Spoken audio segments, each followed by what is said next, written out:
What if history's most powerful dictator had been stopped not once, but dozens of times by his own people?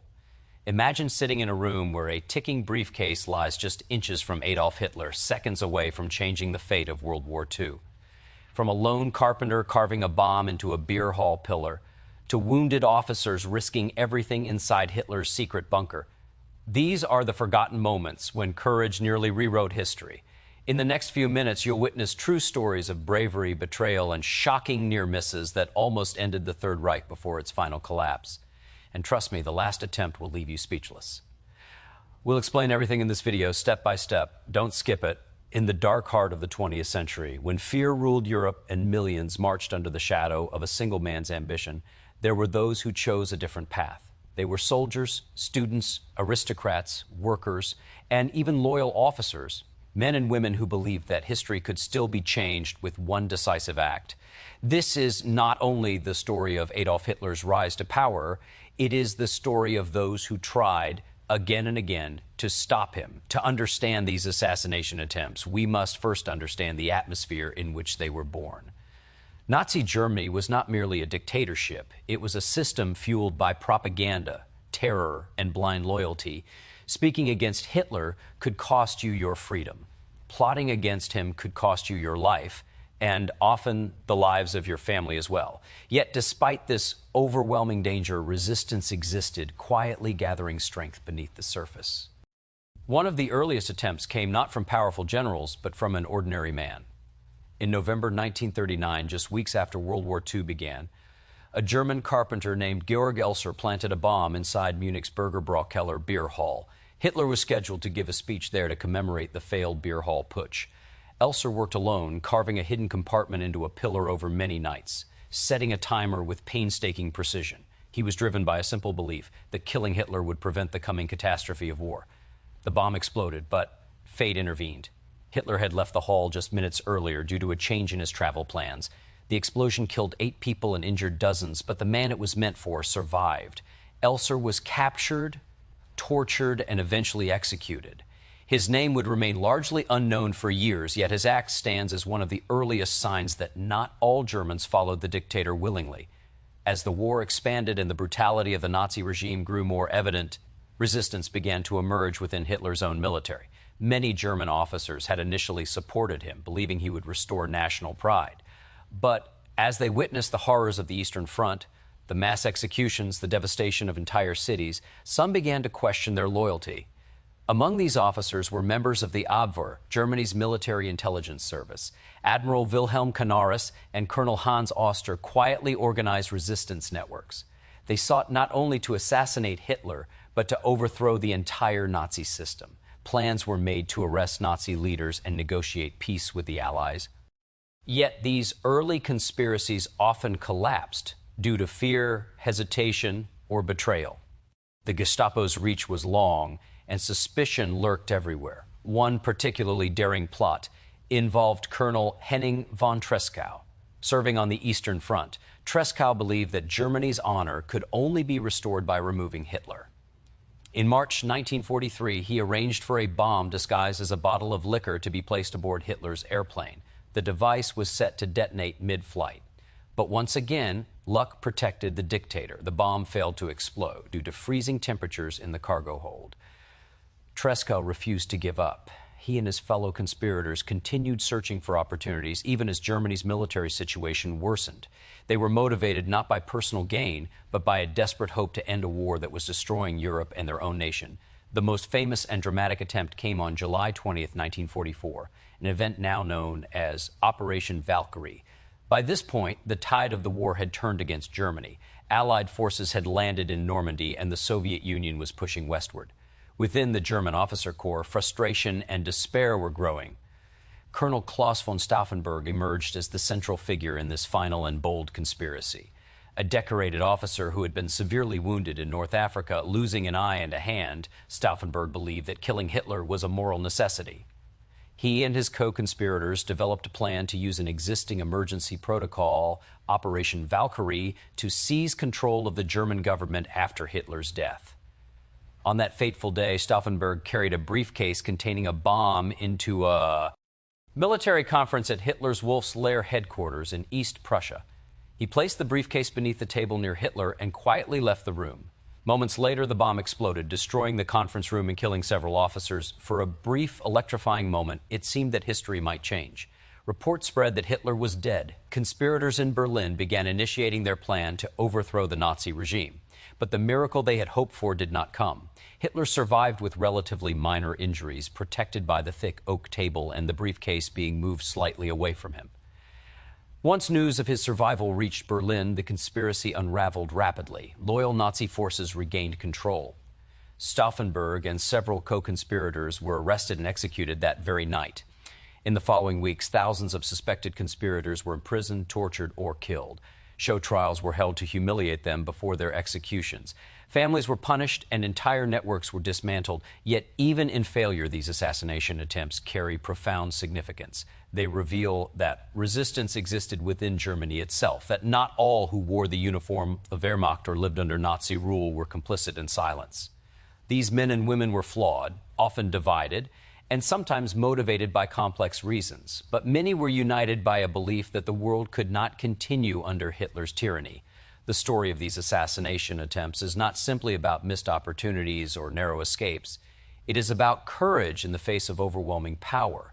It is about individuals who chose conscience over obedience, even when they knew the price would likely be death. History often remembers dictators for their conquests and their crimes. But it must also remember those who resisted, those who believed that even a single act of defiance could alter the course of events. The conspirators against Hitler remind us that resistance is rarely easy, rarely perfect, and rarely successful in the moment. Yet it is essential. In the end, Adolf Hitler was not killed by an assassin's bomb or a conspirator's bullet. He died by his own hand in April 1945 as Berlin fell to Soviet forces and the Third Reich collapsed around him. But the legacy of those who tried to stop him remains a powerful testament to human courage. Their stories ask us difficult questions. What would we have done in their place? Would we have followed orders, or would we have risked everything to oppose injustice? These questions echo far beyond the battlefields of World War II, because the true lesson of these assassination attempts is not only about the past, it is about the enduring struggle between power and conscience, between fear and moral responsibility. And it reminds us that even in the darkest times, there are always those who dare to stand against tyranny, not because victory is guaranteed, but because silence would be a greater betrayal of humanity itself in the tense autumn of 1939. As Europe braced for the storm of a widening war, a quiet and determined German carpenter named Georg Elser carried a secret that could have changed history. Unlike generals or politicians, Elser was an ordinary working man from Königsbronn, a village shaped by the struggles of the Great Depression and the political upheaval that follow Germany's defeat in World War I. He had watched Adolf Hitler's rise with growing alarm, not from the perspective of ideology alone, but from a deeply personal fear that Germany was heading toward ruin. Elser believed that Hitler's aggressive ambitions would lead to catastrophic war, suffering, and the loss of countless lives. This conviction slowly hardened into a decision that set him on a path of extraordinary risk. Elser was not part of a large conspiracy. He did not have the backing of foreign intelligence agencies or powerful resistance groups. Instead, he acted alone, relying on his technical skills, patience, and careful observation.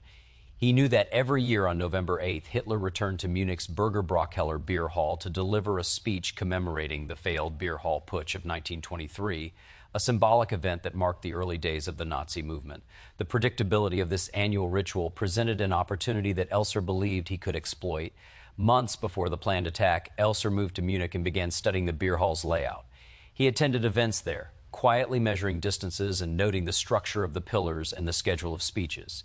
He observed the placement of the podium and calculated where Hitler would likely stand. His plan was meticulous, grounded in the practical precision of a craftsman who understood materials, timing mechanisms, and structural weaknesses. Each night after the hall closed, Elser hid inside a storage room and waited until the building was empty. Under the cover of darkness, he began carving a hidden cavity into a thick stone pillar behind the speaker's platform. The work was exhausting, ND dangerous. Every sound risked discovery by guards or cleaning staff. Over the course of more than 30 nights, he carefully hollowed out the space, removing debris and concealing any sign of tampering. His patience reflected both his determination and the enormity of what he intended to accomplish. Constructing the bomb itself required equal care.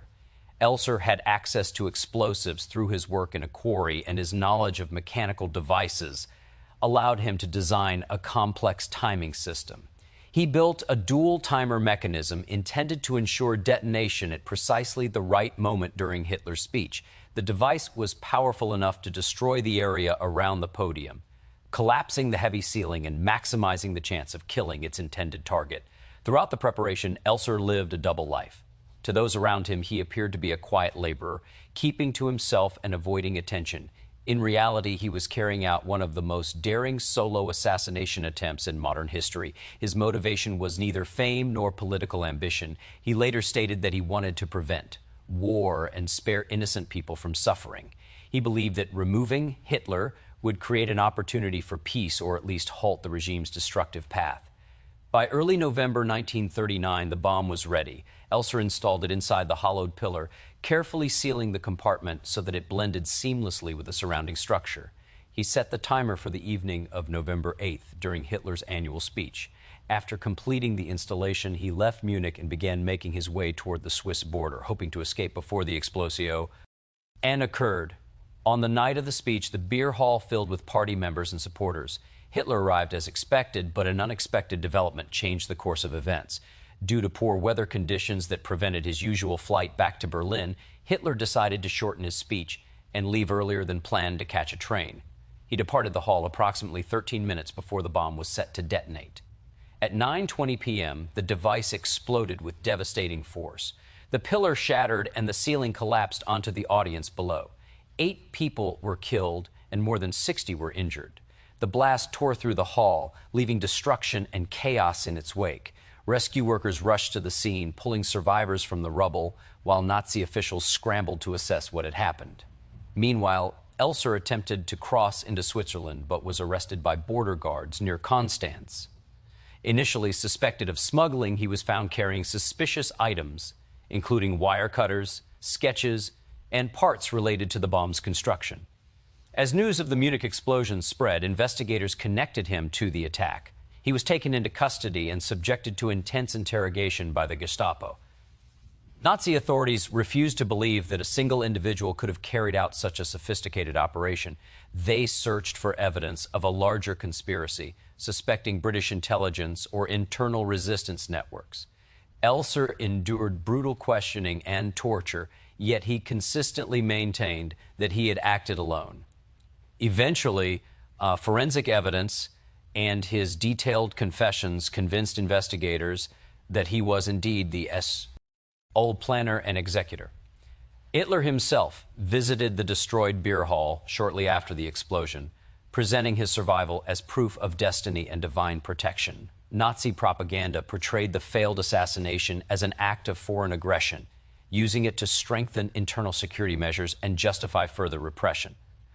Meanwhile, Elser was held as a special prisoner, kept alive for years as a potential propaganda tool. During his imprisonment, Elser's story remained largely hidden from the public. He was isolated, questioned repeatedly, and forced to reconstruct his bomb for investigators. Despite the regime's efforts to manipulate his narrative, his personal writings and statements revealed a man driven by moral conviction rather than political allegiance. He spoke about his fear of war and his desire to stop Hitler before more lives were lost. As the war progressed and Germany faced mounting defeats, Elser remained imprisoned in concentration camps under strict surveillance. His existence was a reminder to the Nazi leadership that resistance could arise even from ordinary citizens. Guards and officials treated him as a unique prisoner, aware that his actions had come dangerously close to altering the course of history. The meticulous planning of the Berger-Braukeller bombing demonstrated not only technical skill, but also remarkable patience and psychological endurance. Every night spent carving the pillar, every risk taken while constructing the bomb, and every moment of silence maintained under interrogation revealed the depth of Elser's commitment to his mission. His solitary effort stood in stark contrast to later conspiracies involving high-ranking officers and organized networks. Investigators later reconstructed the sequence of events leading to the explosion, examining the hidden cavity, the precision of the timing mechanism, and the careful concealment that allowed the device to remain undiscovered until it detonated. These details underscored how close the attempt had come to succeeding and how a small change in schedule determined the outcome. Elser's work as a carpenter and his familiarity with tools enabled him to manipulate the structure without attracting suspicion, blending craftsmanship with clandestine intent. Witnesses recalled the sudden thunder of the blast, the darkness as dust filled the air, and the frantic attempts to rescue those trapped beneath fallen beams. Survivors described moments of confusion, shattered glass, and the realization that the attack had targeted one of the most powerful figures in Germany.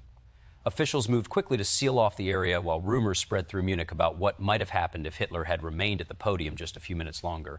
Conversations whispered among workers, soldiers, and civilians who struggled to comprehend how one quiet man had come so close to changing the fate of a nation and altering the trajectory of a war that was only beginning to unfold across the continent as military campaigns expanded and the regime tightened its grip over society while investigators continued to analyze every fragment of evidence recovered from the shattered hall, and interrogators pressed Elser for further details about his preparation and motivations as the machinery of the Nazi state turned its attention toward preventing any future acts of defiance that might emerge from within its own borders, while rumors circulated quietly among citizens who wondered how different the coming years might have been.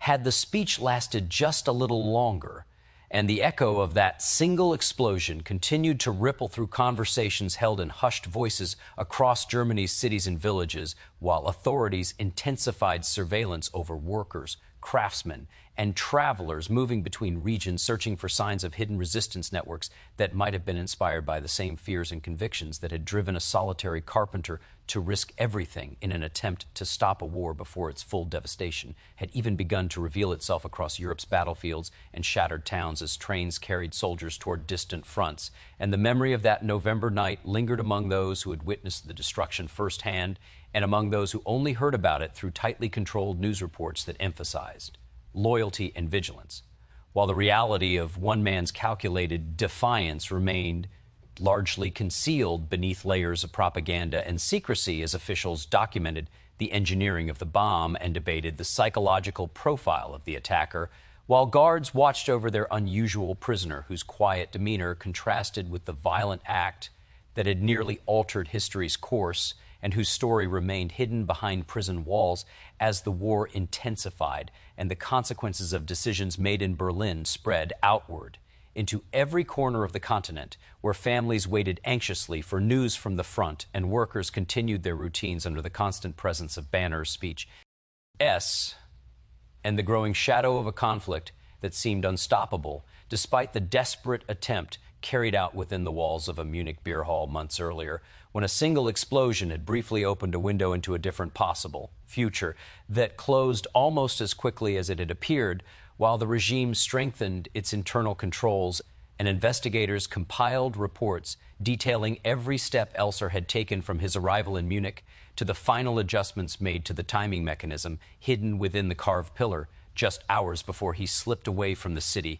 carrying with him the belief that his actions might spare millions from suffering as the ticking device counted down in silence beneath the wooden platform where speeches praising power and destiny had echoed year after year, and where on that particular evening chance intervened in the form of an altered schedule and an early departure that left behind a room full of unsuspecting listeners moments before the blast tore through the structure, sending fragments of stone and wood into the air and marking one of the closest assassination attempts against Adolf Hitler during the early years of the war, while the full scale of destruction and loss that would follow in the coming years remained beyond the imagination of most of those present that night, who would later recount the shock and confusion that followed the explosion and the sudden realization that even within a tightly controlled state, an individual acting alone had come within minutes of changing the course of history, as officials combed through witness statements and forensic details, searching for any clue that might reveal additional collaborators.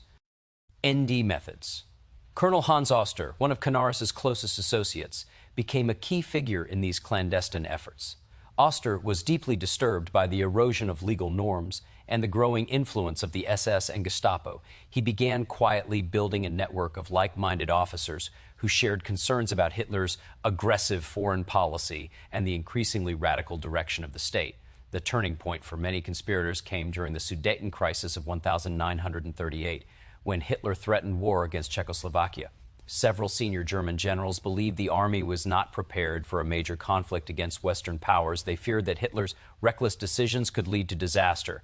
Plans were discussed to arrest or even assassinate him if he ordered an invasion that would provoke Britain and France into war. These early conspiracies revealed the fragile balance between loyalty to the state and the growing sense of responsibility felt by officers who believed they had a duty to protect Germany from self-destruction. General Ludwig Beck, then chief of the German General Staff, emerged as one of the earliest high-ranking opponents of Hitler's expansionist strategy. Beck argued that Germany needed stability and careful diplomacy, not reckless aggression. When it became clear that Hitler would ignore military advice and continue pursuing war, Beck resigned in protest, an act that carried significant personal and professional risk. His departure did not silence him. Instead, he became a central figure in resistance discussions, helping to shape plans that would remove Hitler from power and establish a government capable of negotiating peace. Colonel Hanzo, Tories revealed atrocities committed against civilians and prisoners of war. Some officers who had initially opposed Hitler for strategic reasons began to view resistance as a moral imperative. The invasion of the Soviet Union in 1941, with its widespread brutality and ideological violence, deepened the resolve of certain conspirators who felt that continued obedience made them complicit in crimes against humanity. Throughout this period, the resistance remained fragmented and cautious. Many plots were abandoned at the last minute due to uncertainty or shifting circumstances. Communication between different resistance groups was limited, leading to duplication of efforts and missed opportunities. The pervasive atmosphere of fear made it difficult to recruit new members, as trust was fragile and the consequences of exposure were severe. Gestapo surveillance intensified as rumors of dissent reached Nazi leadership. Arrests and interrogations targeted suspected opponents, forcing resistance members to adopt even greater secrecy. Some conspirators were discovered and removed from their positions, while others narrowly avoided detection through careful planning and the protection offered by sympathetic colleagues. The tension between outward loyalty and hidden opposition defined the daily lives of those involved in early resistance efforts. Despite the obstacles, the networks established by Canaris, Oster, Beck, and their associates laid the groundwork for later assassination attempts and coup plans. They developed contacts, shared intelligence, and fostered a sense of shared purpose among individuals who believed that Germany needed an alternative path. Their efforts illustrated that opposition to Hitler existed not only among ordinary citizens, but also within the highest levels of the military and intelligence services. Secret meetings often took place in private homes, offices, or remote locations where conversations could be held without immediate suspicion. Participants debated the risks of action versus inaction, weighing the potential for success against the certainty of severe punishment if discovered. Some advocated immediate assassination attempts, while others argued for broader political preparations to ensure stability after Hitler's removal. These debates reflected the complexity of resisting an entrenched regime that controlled vast security forces and commanded widespread public support during the early years of the war. The emotional burden carried by resistance members was immense. Many struggled with the conflict between their oaths of loyalty and their personal convictions. Some feared that a failed coup could plunge Germany into civil war or lead to even harsher repression. Others worried about the safety of their families, who could face collective punishment under Nazi policies. Yet despite these fears, the core group continued to meet, plan, and search for opportunities to act when conditions seemed favorable. Communication with foreign governments presented another layer of difficulty. Resistance leaders hoped to secure assurances that the Allies would support a post-Hitler Germany, but establishing trust was challenging amid the chaos of war. Some envoys attempted to convey messages through neutral countries, seeking recognition that internal opposition existed and that a future government might be willing to negotiate peace. These efforts were often slow and uncertain, complicated by mistrust on all sides. By the early 1940s, the resistance within the Abwehr and the military had evolved into a loose network of individuals connected by shared concerns rather than a unified organization. Their plans shifted as the war progressed, adapting to changing military realities and internal power dynamics. Although many early plots failed to reach the execution stage, they represented the first serious attempts from within the German establishment to challenge Hitler's authority and prevent further escalation of conflict and suffering, while intelligence officers continued to gather information about the regime's inner workings and sympathetic diplomats explored potential channels for negotiation abroad as the sense of urgency grew among those who watched Germany's fortunes become increasingly tied to the decisions of a single leader whose willingness to pursue total war created an atmosphere of desperation within resistance circles where each new report from the front reinforced the belief that time was running out and that any opportunity to remove Hitler might require rapid coordination across multiple branches of the armed forces and intelligence community as participants refined contingency plans for arresting key Nazi officials and securing communication hubs to prevent loyalist counteractions, while secret discussions examined the legal and political framework that could guide a transitional government capable of restoring constitutional order and rebuilding trust with foreign powers, as officers balanced the need for discretion with the necessity of expanding their network to include UD individuals capable of mobilizing troops at critical moments, and as the constant threat of exposure forced them to develop coded language and indirect methods of conveying sensitive information through informal conversations that masked their true intentions beneath routine military planning sessions and social gatherings that appeared harmless to outside observers, while the shadow of the Gestapo loomed over every interaction, creating an atmosphere in which even longtime colleagues hesitated to speak openly without first confirming shared loyalties through subtle signals and shared references known only to members of the resistance as personal diaries and private letters, reflected the inner turmoil experienced by participants who grappled with questions of duty, honor, and moral responsibility in a nation increasingly defined by authoritarian control, and as some conspirators considered the possibility that failure might not only cost them their lives, but also erase any chance of internal reform, leaving Germany's future to be shaped entirely by external defeat while they continued to search for moments when Hitler's travel schedules or public appearances might present opportunities for decisive action, supported by coordinated military moves in Berlin and other strategic centers as the war expanded across continents, drawing more resources and attention away from domestic security at times when resistance planners believed a sudden strike might have the greatest chance of success if accompanied by clear communication to the German public and assurances to foreign governments that a new leadership would pursue peace and accountability, while the gradual erosion of trust in the Nazi hierarchy created occasional openings for dissenting voices to gather intelligence on internal conflicts and power struggles that could be exploited to weaken the regime's cohesion as the early resistance networks persisted through setbacks, arrests, and internal disagreements sustained by a belief that even limited opposition could preserve a vision of a different Germany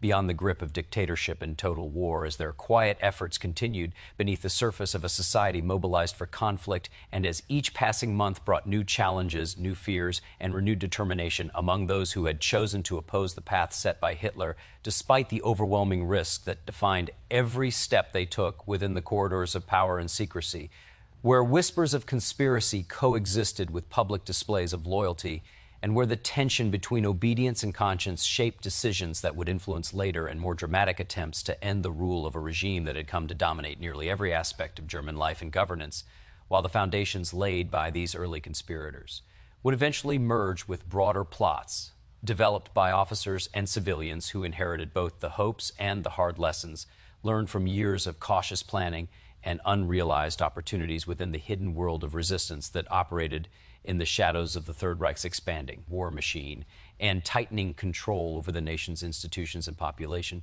By early 1943, the war had shifted dramatically against Germany. The devastating defeat at Stalingrad shattered the illusion of inevitable victory, and many officers on the Eastern Front began to question both the strategic direction of the war and the leadership that had led them into catastrophe. Among these officers was Colonel Henning von Tresckow, a highly respected staff officer serving in Army Group Center. Unlike some conspirators motivated purely by strategic concerns, Tresckow was deeply troubled by the atrocities committed by Nazi forces and the moral consequences of continued obedience. Witnessing mass shootings, brutal reprisals against civilians, and the relentless destruction of entire communities convinced him that Hitler's regime was leading Germany into both military disaster and moral ruin. Tresckow became one of the most determined and proactive figures within the military resistance. He believed that removing Hitler was not only necessary to save Germany from defeat, but also essential to restore a sense of honor within the German officer corps. Working with trusted colleagues such as Fabian von Schlabrendorff and Rudolf Christoph von Gersdorff, he began exploring practical ways to carry out an assassination. Unlike earlier conspiracies that had stalled due to hesitation, Tresckow sought direct action, convinced that every delay allowed more suffering and destruction to unfold across Europe. The opportunity for a bold assassination attempt emerged in March 1943 when Hitler planned a visit to Army Group Center's headquarters near Smolensk. Such visits were rare and tightly controlled, making them both risky and potentially decisive moments. Tresckow and his associates carefully studied the logistics of Hitler's travel arrangements, recognizing that the dictator's return flight offered a unique chance to eliminate him without requiring large-scale coordination or direct confrontation within heavily guarded facilities. The plan centered on placing a bomb aboard Hitler's aircraft disguised as a gift package. Tresckow understood that any obvious threat would be detected immediately by security personnel, so the device needed to appear completely harmless. Using British-made plastic explosives obtained through clandestine channels, the conspirators constructed a bomb hidden inside a box designed to resemble 2 bottles of Cointreau liqueur. The timing mechanism relied on a chemical fuse that would trigger detonation after a set delay, allowing the aircraft to be airborne and far from immediate rescue or investigation when the explosion occurred. On March 13, 1943, Hitler arrived at the Smolensk headquarters for a series of briefings and inspections. The atmosphere was tense as senior officers struggled to conceal their true intentions behind formal displays of loyalty. Tresckow maintained a calm and professional demeanor, presenting himself as a dedicated officer while secretly preparing for the assassination attempt. As the visit concluded, he arranged for the disguised bomb to be placed on Hitler's plane under the pretext that it was a gift for a fellow officer in Berlin. Fabian von Schlabrendorff carried the package to the aircraft and handed it to a staff officer responsible for loading personal items. The bomb was armed shortly before departure, with the conspirators calculating that the aircraft would be mid-flight when the chemical fuse triggered the explosion. Once the plane took off, Tresckow and his colleagues faced a period of intense anticipation. They knew that if the bomb succeeded, Germany's leadership would be thrown into chaos, potentially creating an opportunity for resistance networks to seize control and negotiate an end to the war. Hours passed with no news. Eventually, word arrived that Hitler's plane had landed safely in East Prussia without incident. The bomb had failed to detonate. The conspirators were stunned and terrified, realizing that a live explosive device remained aboard the aircraft and could expose their involvement if discovered. Schlabrendorff volunteered to retrieve the package under the pretense of correcting a mistake in the shipment.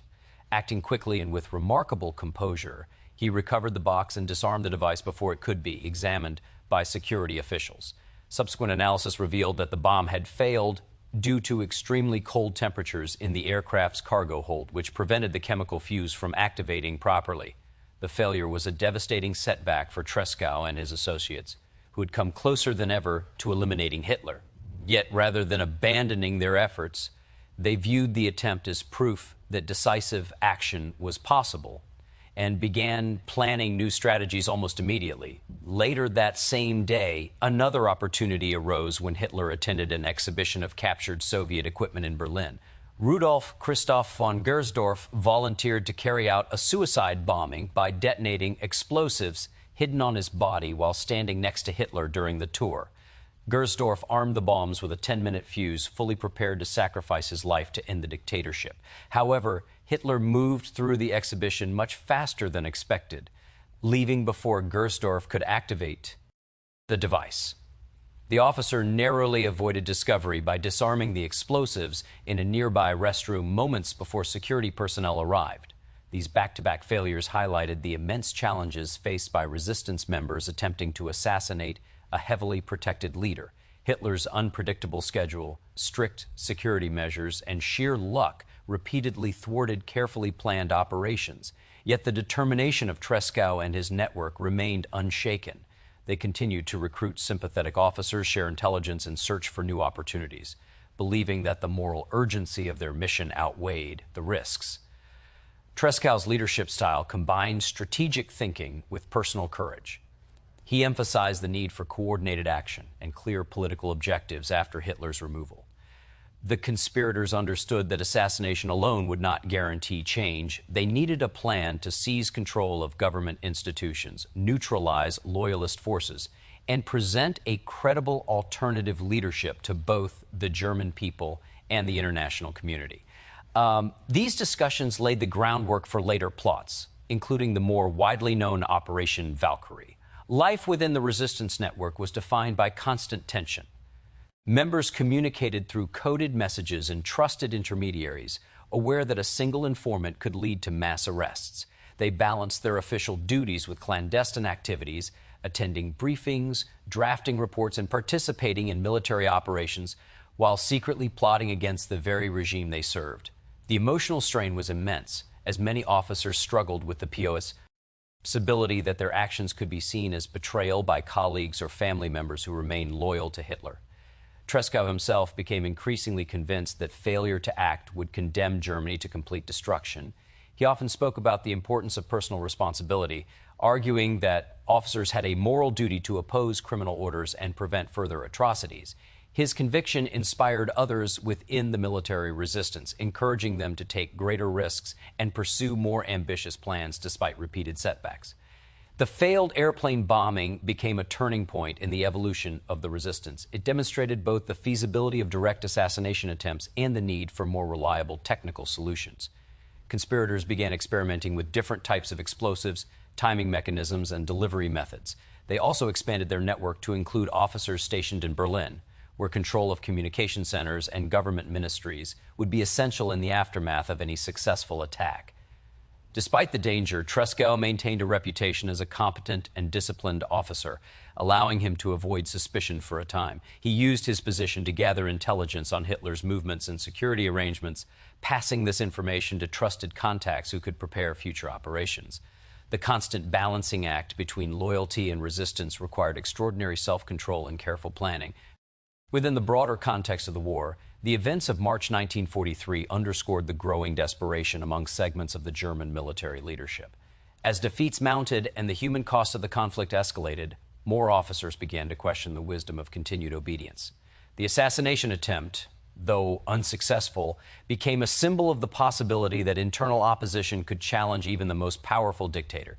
Conspirators documented their experiences and analyzed each failure in meticulous detail, identifying weaknesses in their plans and considering how to adapt to changing circumstances. They studied Hitler's habits, travel patterns, and meeting routines, searching for moments when security might be less stringent or when the presence of trusted officers could provide access. Discussions often revolved around balancing the urgency of immediate action with the need for careful preparation to ensure that any successful assassination would be followed by swift political and military coordination capable of preventing chaos or civil conflict, while officers continued to operate under intense pressure from ongoing battles on the Eastern Front, where logistical challenges and constant movement created both opportunities and obstacles for covert planning as trusted aides maintained hidden channels of communication, linking field headquarters with resistance contacts in Berlin, who monitored internal political developments and assessed potential support among civilian officials willing to participate in a transitional government if the assassination succeeded, while the memory of the failed airplane bombing remained a powerful motivator, reminding NTS how close they had come and how unpredictable factors such as weather, mechanical conditions, and sudden schedule changes could determine the outcome of even the most carefully constructed operations, as the conspirators refined contingency plans for immediate action following any future attempt, including the rapid occupation of radio stations, telephone exchanges, and transportation hubs to prevent loyalist forces from coordinating a counterattack, while secret meetings addressed questions about legal authority, military command structures, and the messaging required to present the removal of Hitler as an act of national salvation rather than treason in the eyes of soldiers and civilians, conditioned by years of propaganda, as personal bonds among resistance members deepened through shared risk and mutual trust forged under the constant threat of exposure, while new recruits were carefully vetted through layers of indirect contact and observation to ensure that the network remained secure despite growing interest from officers disillusioned by the worsening course of the war as intelligence gathered from various fronts provided both strategic context and insight into potential windows of opportunity when Hitler's presence near sympathetic units might allow another attempt similar to the Smolensk plan, but with improved technical reliability and stronger post-assassination coordination, while the evolving resistance movement grappled with internal debates over tactics, timing, and the ethical implications of assassination within a military culture traditionally defined by obedience and discipline, as Tresckow continued to emphasize the necessity of decisive action and the moral responsibility borne by those who possess both the opportunity and the means to alter the course of events, despite repeated setbacks and the ever-present danger of discovery that shadowed every conversation, every message, and every movement within a network. Determined to continue its efforts until either success or inevitable exposure brought their struggle to an end. By the summer of 1944, the war had turned decisively against Germany. Allied forces had landed in Normandy. Soviet armies were advancing relentlessly from the east, and German cities were being pounded by constant bombing raids. Within the German military and political elite, frustration and despair had reached a breaking point. Many officers who had once supported Adolf Hitler now believed that his leadership was driving the nation toward total destruction. Among them emerged a group of conspirators determined to remove him from power through a coordinated assassination and coup attempt that would later be known as Operation Valkyrie. At the center of this plot stood Colonel Claus von Stauffenberg, a decorated officer from an aristocratic background who had initially been sympathetic to aspects of the Nazi movement but grew increasingly disillusioned as the war progressed. Severely wounded in North Africa, Stauffenberg lost his left eye, his right hand, and 2 fingers on his remaining hand. Despite these injuries, he returned to active duty and soon became one of the most committed members of the resistance within the German army. The atrocities he learned about on the Eastern Front and the worsening military situation convinced him that assassinating Hitler was both a strategic necessity and a moral obligation. The conspirators' plan revolved around an existing emergency protocol known as Operation Valkyrie, originally designed to maintain internal order in the event of widespread unrest or a breakdown in government authority. Resistance members, including General Friedrich Olbricht and General Ludwig Beck, modified this plan to serve as the framework for a coup. Their strategy was to assassinate Hitler, then immediately activate Valkyrie to mobilize reserve army units across Germany. These forces would seize control of government buildings, communication networks, and key infrastructure while arresting senior Nazi officials, including members of the SS and Gestapo. Preparation for the operation required months of careful coordination and secrecy. The conspirators recruited officers stationed in Berlin who could carry out the takeover once confirmation of Hitler's death was received. They drafted orders and proclamations that would be issued in the name of the Reserve Army, presenting the coup as a legitimate response to a supposed SS uprising. The goal was to confuse loyalist forces long enough for the resistance to establish control and negotiate with the Allies from a position of authority. Stauffenberg's role was critical because his position as Chief of Staff to the Reserve Army granted him access to Hitler's military briefings at the Führer's headquarters, known as the Wolf's Lair, in East Prussia. This access gave him the rare opportunity to carry an explosive device directly into a meeting with Hitler. The bomb used in the operation consisted of plastic explosives with a timed detonator activated by crushing a chemical capsule that would corrode a wire and trigger the explosion after several minutes. On July 20th, 1944, Stauffenberg traveled to the Wolf's Lair carrying a briefcase containing 2 explosive charges. Due to time constraints and his physical limitations, he was only able to arm one of the devices before entering the conference room. The meeting took place in a wooden barracks rather than the reinforced bunker originally expected, a change that would later influence the outcome. The room was crowded with officers gathered around a heavy oak table covered with maps and documents outlining military operations. Stauffenberg placed the briefcase beneath the table as close to Hitler as possible, positioning it near one of the thick supporting legs. He then excused himself under the pretense of taking an urgent phone call and left the room. Minutes later, the bomb exploded with tremendous force, shattering windows, collapsing parts of the structure, and killing several officers present at the meeting.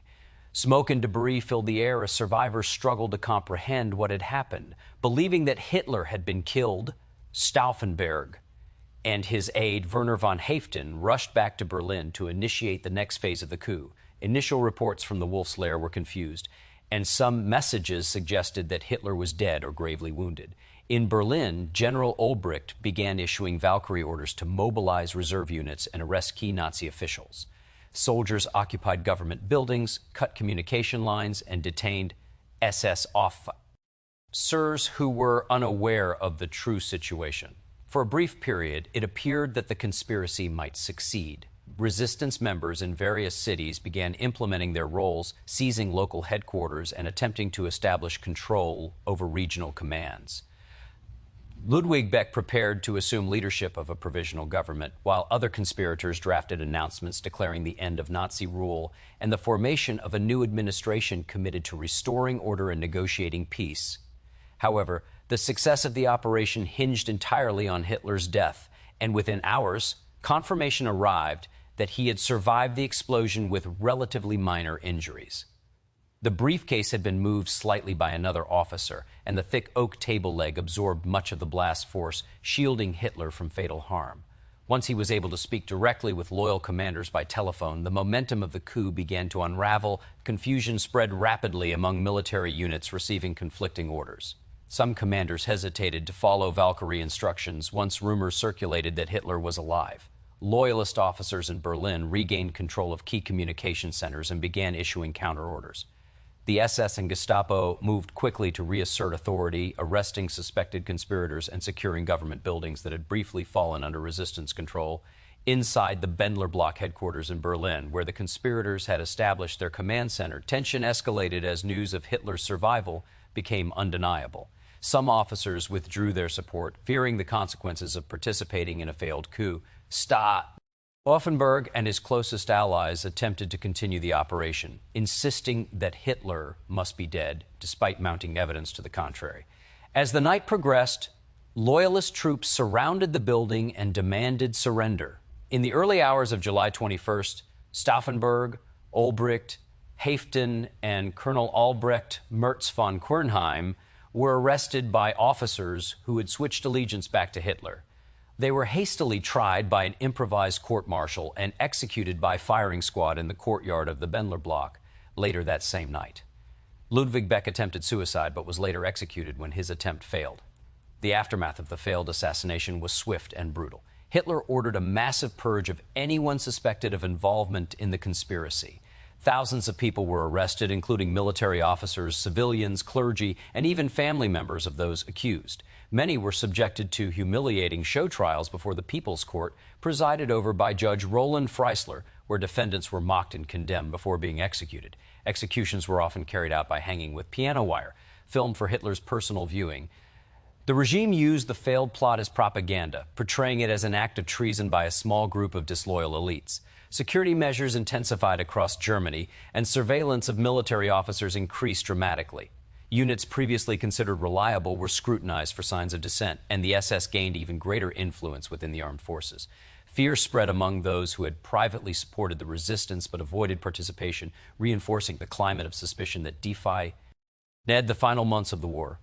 Despite its failure, Operation Valkyrie revealed the depth of opposition to Hitler within segments of the German military. The conspirators had demonstrated that organized resistance existed at the highest levels of command, and that even under a totalitarian regime, individuals were willing to risk everything to end the dictatorship. Their planning had been meticulous, combining assassination with a coordinated effort to seize political and military control in a matter of hours. Eyewitness accounts from the Wolf's Lair describe the chaos following the explosion, the shock of surviving officers stumbling through smoke-filled corridors, and the frantic attempts by medical staff to treat the wounded while security personnel struggled to secure the compound and identify the attacker as fragments of the shattered conference room, were examined by investigators searching for clues about the device used and the methods by which it had been brought into one of the most heavily guarded locations in the Third Reich, as military commanders across Germany received urgent communications demanding loyalty oaths and immediate action against suspected conspirators, while reserve army units that had briefly followed Valkyrie orders were forced to reverse course under threat of arrest and execution as loyalist officers worked through the night to restore centralized command and ensure that any remaining pockets of resistance were dismantled before they could regroup. or attempt further actions, as propaganda broadcasts emphasized Hitler's survival as proof of destiny and divine protection, while internal memoranda circulated through the armed forces warning that even long-trusted colleagues might harbor hidden opposition requiring constant vigilance and reporting to security authorities, as the rapid collapse of the coup underscored the fragile nature of coordination among conspirators who had relied on precise timing and clear confirmation that never fully materialized amid conflicting reports and communication breakdowns, as the events of July 20th became a defining moment in the history of German resistance, symbolizing both the courage and the limitations of those who, a